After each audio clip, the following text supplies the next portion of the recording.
Paul Elrarat, l'ancien champion des 12 coups de midi se livre à cœur ouvert dans un documentaire diffusé sur RMC Story ce jeudi 20 avril à 21h10.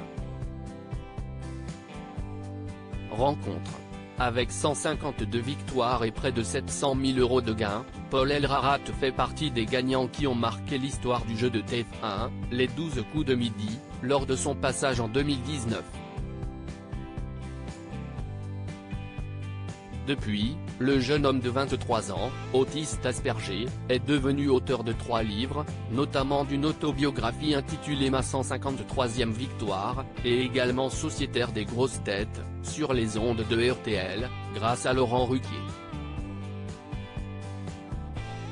S'il avait confié ses difficultés avec un sociétaire au micro de Jordan Deluxe, l'ancien maître de midi a su au fur et à mesure trouver sa place, notamment grâce à sa répartie et sa culture impressionnante.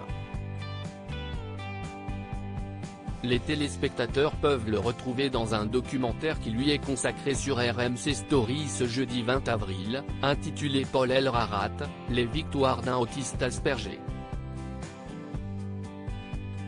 Entretien. Paul Elrarat se confie sur son expérience aux grosses têtes sur RTL, mon second degré a explosé au contact des sociétaires télé-loisirs, est-ce que vous avez hésité à vous raconter face caméra ? Paul Elrarat, comme dans mon livre, Bienvenue dans mon monde, moi, Paul, autiste Asperger, note de la rédaction, j'avais le désir de montrer et de faire comprendre aux autres comment je fonctionnais. À travers mon témoignage, j'espère faire avancer la cause de l'autisme.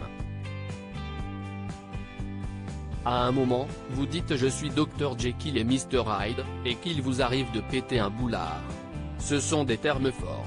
Cela me semblait nécessaire de poser des mots sur les sentiments qui m'animaient. Quand on ne répond pas à mes questions ou qu'on me ment, si est très dur pour moi. Je ressens le besoin de régler la situation avec la personne. Cela finit par s'apaiser mais, parfois, ça doit passer par une gueulante. Vous êtes sociétaire aux grosses têtes depuis 2 ans et demi. Est-ce que cette expérience a été une révélation ? Oui, sur mon humour.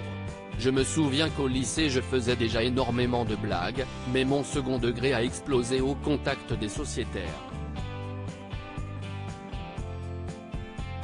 Je me suis aussi lié d'amitié avec certains, notamment Liane Folly. Paul Elrarat, ancien champion des 12 coups de midi, mes relations avec Jean-Luc Reichmann se sont apaisées. Laurent Ruquier est devenu un protecteur, il a un œil bienveillant. En plus de mes différences, je suis le plus jeune et je suis arrivé dans une émission où ce n'est pas aisé de trouver sa place. Il lui arrive de prendre ma défense à l'antenne mais les reparties fusent aussi de mon côté. Pensez-vous revenir un jour dans les 12 coups de midi, à l'occasion d'un combat des maîtres, sur TF1 ? On me le propose régulièrement mais, jusqu'à présent, ce n'était pas le bon moment. Si les conditions sont réunies, j'accepterai l'invitation avec plaisir.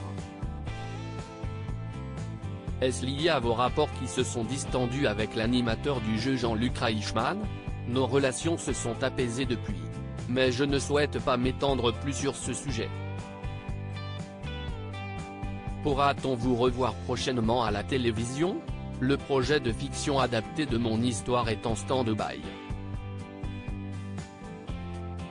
Mais j'ai tourné une émission de télé en Corse qui sera diffusée sur C8. Il s'agit d'une immersion au sein d'un monastère pour se recentrer sur soi-même, une sorte de retraite spirituelle.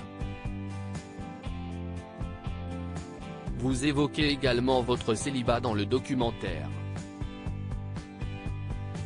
Est-ce que cela a évolué depuis ? J'ai des échanges sur les réseaux sociaux plus que je ne fais des rencontres, mais ce n'est pas concluant.